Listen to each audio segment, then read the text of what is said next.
Hi guys, good morning. Punta kami ngayon sa school kasi magpiprint kami doon ng mga documents. Libre pa kasi ang print doon, tapos kahit colored, mura lang siya. So ayun, papunta kami doon. Dahil muna kami dito ng park pala.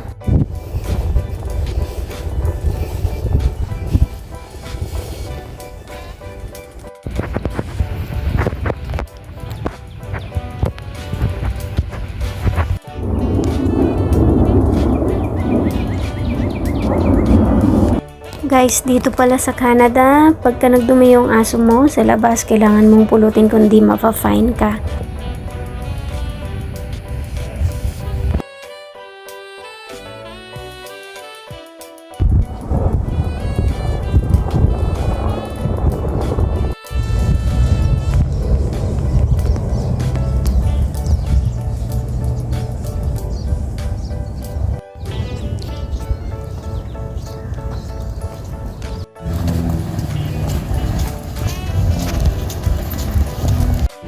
Pagod si Cookie.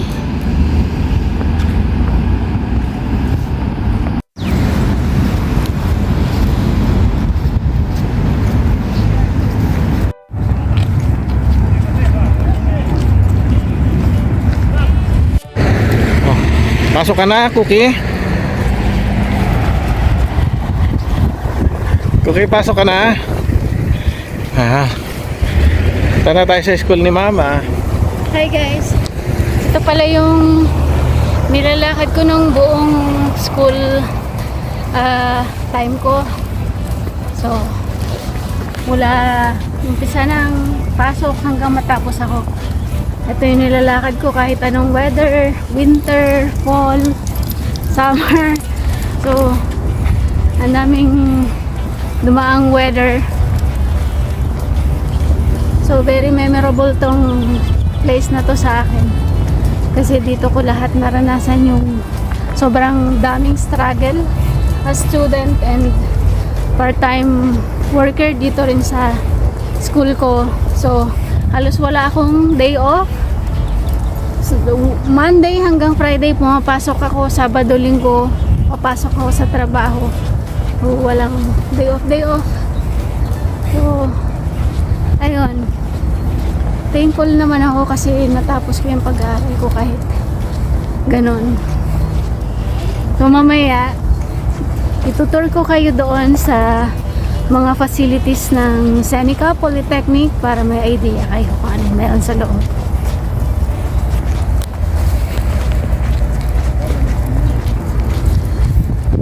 Ganun.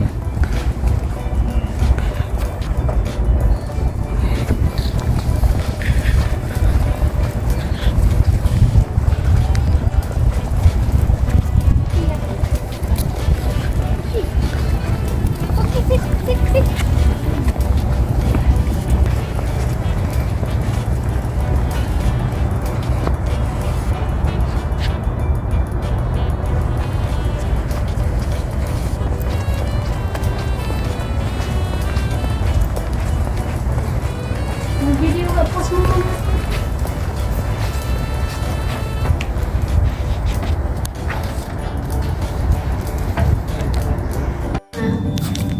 ito yung isa sa mga entrances dito sa Seneca.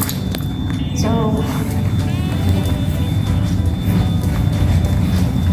dapat ko mahawak-hawak doon, mahawak na ng door. Meron sila laging wrap phone.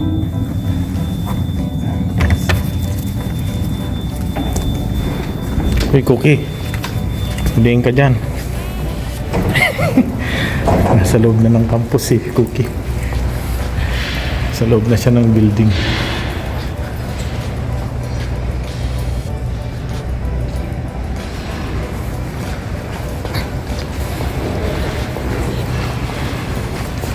Meron silang Starbucks dito at Tim Hortons sa loob. So yung mga estudyante or kahit sino, pwede kayong mag kape-kape rito para mabuhay yung dugo nyo kasi pag nag-aaral, diba, sobrang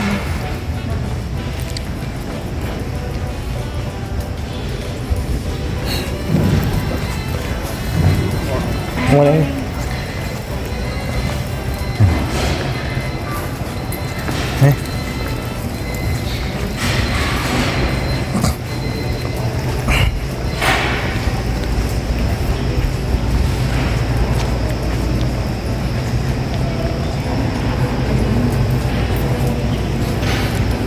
Doon tayo sa library.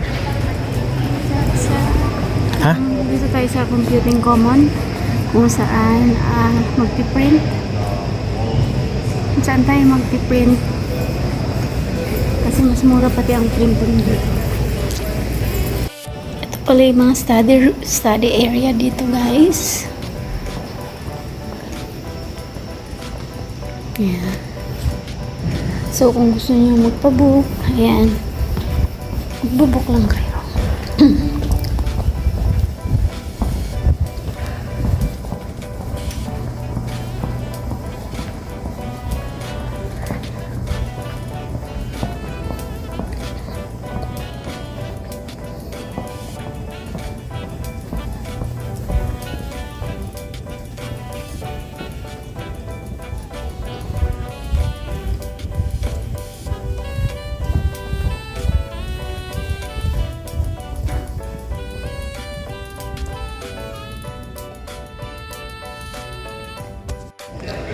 Ito naman yung Computing Common. So, yun, pwede ka mag-aral dyan, mag-print.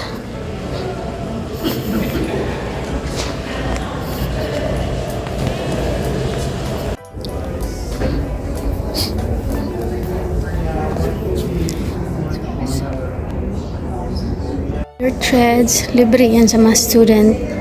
3 pieces. Eversem. I have no idea. Oh yeah. I have no. So innocent. I'm the best. No idea. So guys, ayun, as alumni pala, pwede pa rin kami makakuha dun sa store na sinasabi ko sa inyo kanina, yung pinakita ko. So allowed kaming kumuha ng 3 pieces pa rin every parang semester, gano'n. So, pakita ko sa inyo yung mga nakuha ko. So, matutuwa kayo kasi napakaraming perks ng isang estudyante ng Seneca at yun ang kagandahan dito. So, pakita ko lang sa inyo.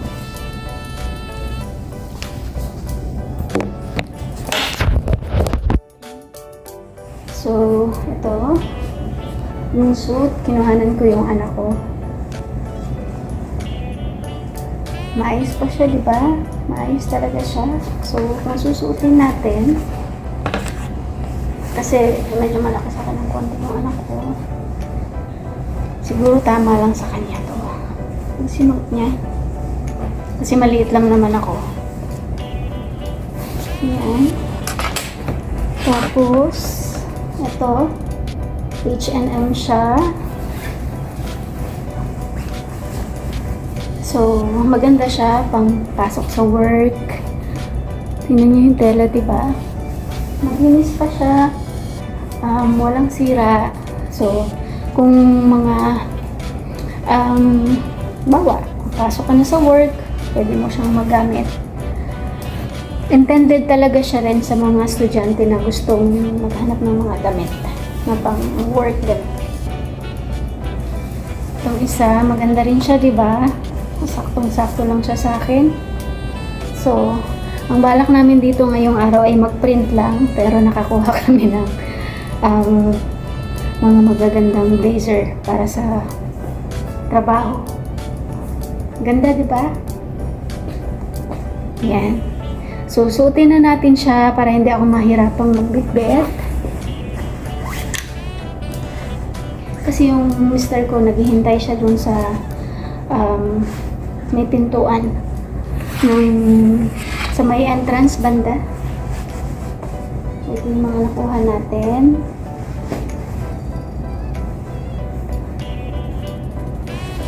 Thank you, Lord, kasi mga unexpected things na nangyari ngayong araw ay hindi makakalain na ano, di ba? May makukuha kang mga ganitong bag na libre lang, na hindi mo kailangang magbayad. Kita ko naman sa inyo yung locker ko ng mahabang panahon. 2 semester ko siyang ginamit. So, parang ang binayaran ko dyan, guys, ay parang 750 sa pera natin. Yun, mga 750. At nagamit ko siya ng matagal na panahon. Lalo na kapag ka mabibigat yung mga libro ko, yung mga gamit ko, iniiwanan ko dyan. Minsan, pag may mga nakukuha akong damit nga dyan sa store, inside, or boutique, yun, yung boutique shop dyan sa loob ng school.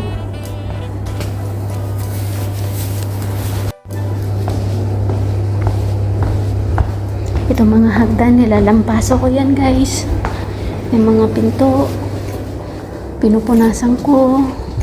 So, building, ano pa lang to eh.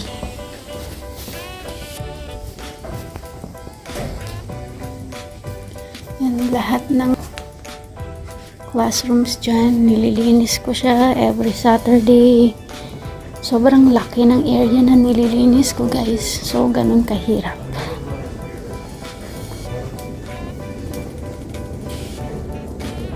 Ito ang SSF nila. Marami rin silang mga services dyan.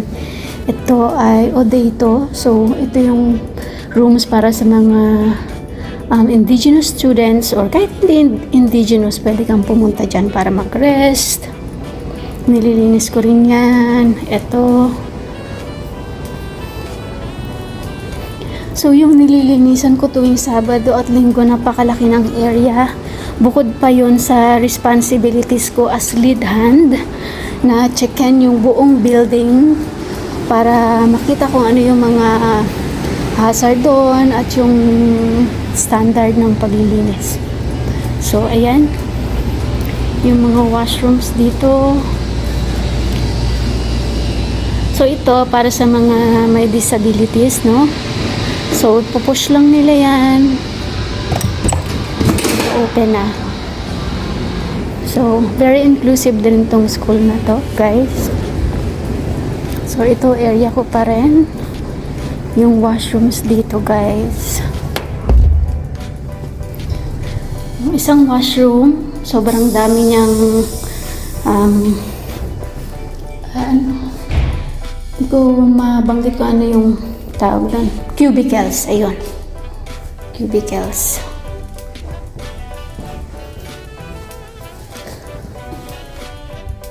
So, dito, libre ang mga sanitary napkins. Right now, walang laman siya kasi walang estudyante. Pero, pwede kang kumuha dito hanggat ilan ang gusto mo at ilan ang kailangan mo. So, ayan. So, walang tissue dito. I-dry mo lang yung kamay mo dyan. Yan. So, mamimiss ko tong area na to. At sa ngayon nga namimiss ko na siya dahil nag-resign na ako kasi kailangan ko lumipat na ng ibang probinsya para maghanap ng trabaho.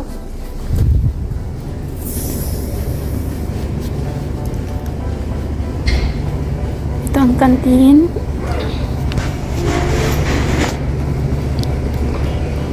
So, pakita ko sa inyo mga microwaves nila. So, nililinis ko rin siya every Saturday and Sunday.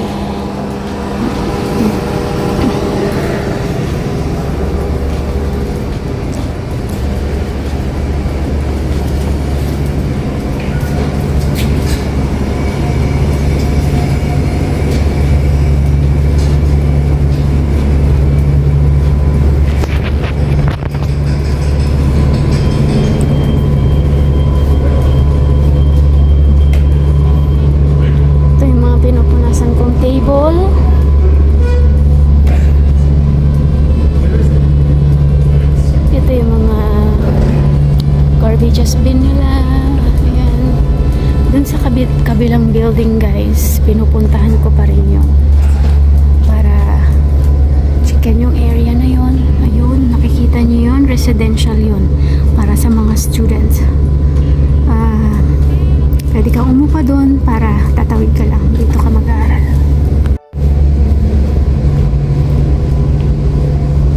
Diba napakalaki niya? Yung mga doors, glass doors, kailangan mong linisin yan.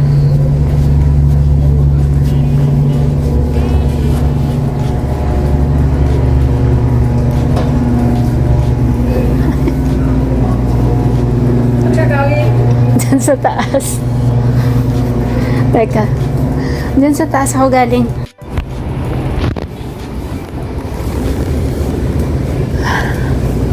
So, ito part pa rin siya ng canteen. Kung imagine niyo guys, yung nililinis namin, sobrang laki, di ba?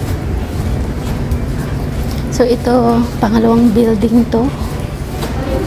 So, meron pa akong mga building doon na kailangang linisin. Ayan. Washrooms. So, kailangan mabilis talaga din ang kilos mo dito. Yung mga hagdan, kailangan mo lang pasukin. Yung mga classrooms. Kita ko sa inyo yung classrooms dito guys para alam nyo.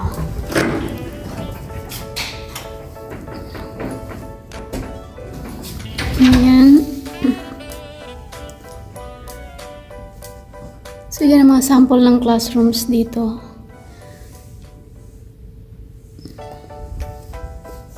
So, yan. Kailangan mong linisin yan. Ayusin yung mga upuan. Burahin yung mga dumi sa blackboard.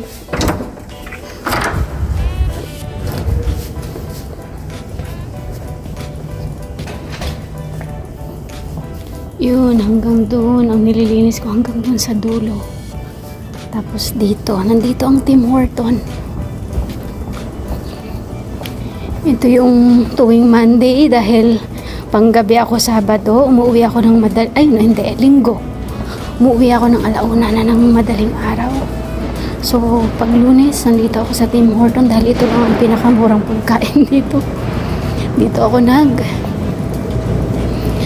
bumibili ng kape. So, parang ang kape nila ay 1.6. So, parang mga 60 pesos, ganun. Ayan. So, sarado ang shop. Gusto ko sanang bumili ng souvenir na jacket ng Seneca para may souvenir naman ako kaso sarado sila.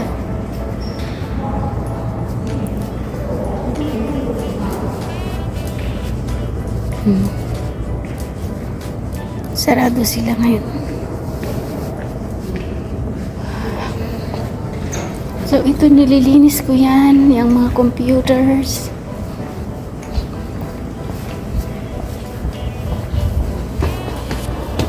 Yung mga classrooms, yung may mga brown na door, yan, nililinis ko rin yan hanggang dun sa dulo. So, yan. So, dun sa 8 hours na yon, dapat malinisan mo yon bago mag-uwian. So, grabe yung sacrifices ko dito, guys. Sobrang hirap. Pero, nakayanan ko. So, kung kayo man, siguro yung sa ganung sitwasyon, makakaya nyo rin basta. Meron lang kayong lakas ng loob. Magdasal palagi. At isipin nyo lagi, ginagawa nyo yung mga bagay kasi para sa pamilya nyo. Sa mga anak nyo, para sa sarili nyo.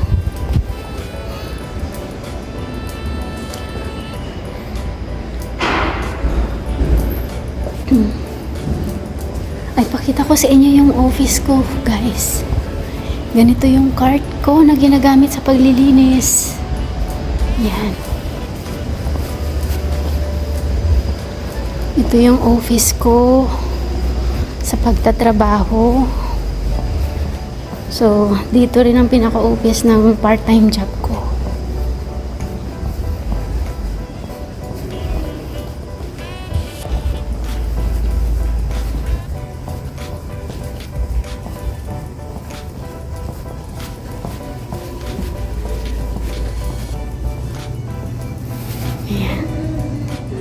Hindi na ako papasok doon kasi baka busy sila.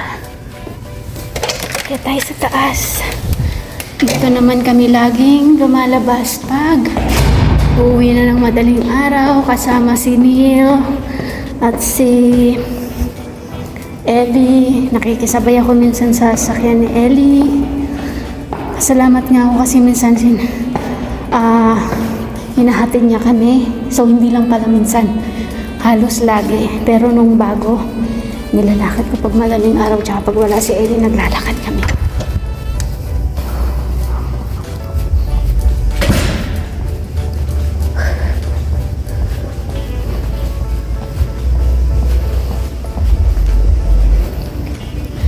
So hindi na natin napuntahan yung 3rd floor at saka 4th floor.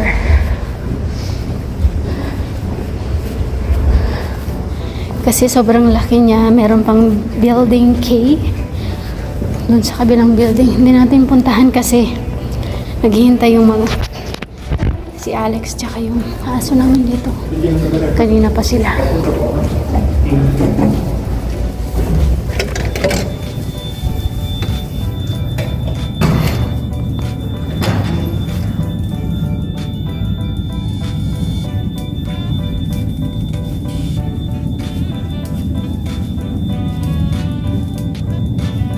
Lamig ka na.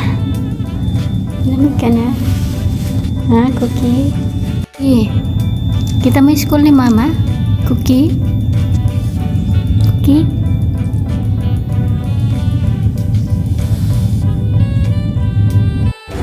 Oh, ano? Hi guys, pauwi na tayo at marami tayong blessings. Ano yung nanakaw mo? Yan. Ha? Libre yan. Libre yan? Galing ah. Perks mo yan. Pag alumni ka, pwede ka pa rin pala. Kala ko ninakaw mo, nakasabit.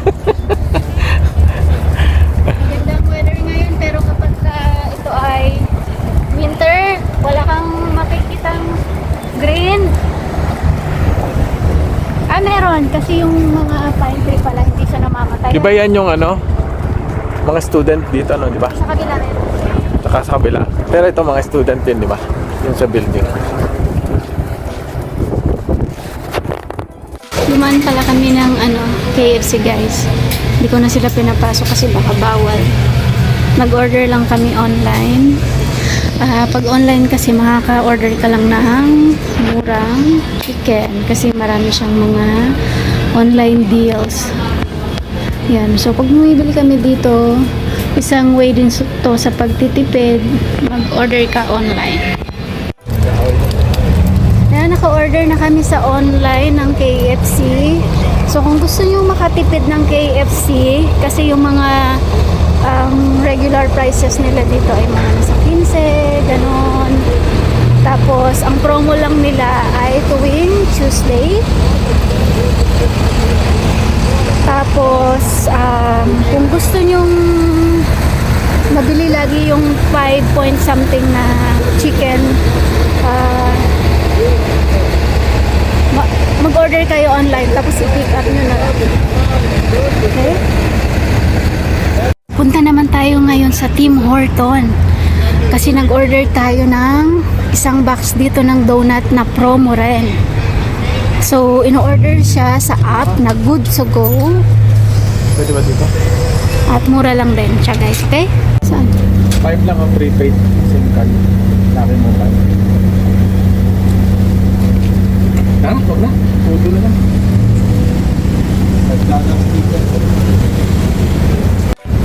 Ayan, nakuha na natin ang Good to Go. 4.99. Napakalaki ng natipid natin. So, mga tips to sa inyo sa mga nagtitipid, mga estudyante or kahit hindi estudyante. Gusto nyo makasave ng pera pag nandito kayo sa Canada. Okay, tandaan natin yung Good to Go at saka yung mga online orders ay nakakatulong. He does not let the guilty go unpunished. Meron din yung Reebee, R-E-E-B-E-E.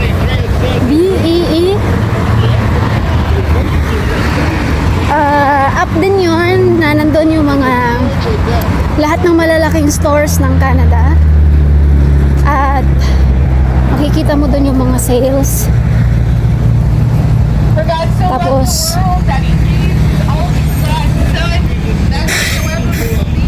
Papakita mo yun sa pupuntahan mong grocery para i-price match. So kumbaga nagmamatch ka ng price from other stores doon sa pupuntahan mong store. Ang kukunin mong price doon sa store na yon, yung sa online ay mas mura. Tapos kung mas mahal yung pupuntahan mong price doon sa store, ayun, i-match nila, then makakales ka.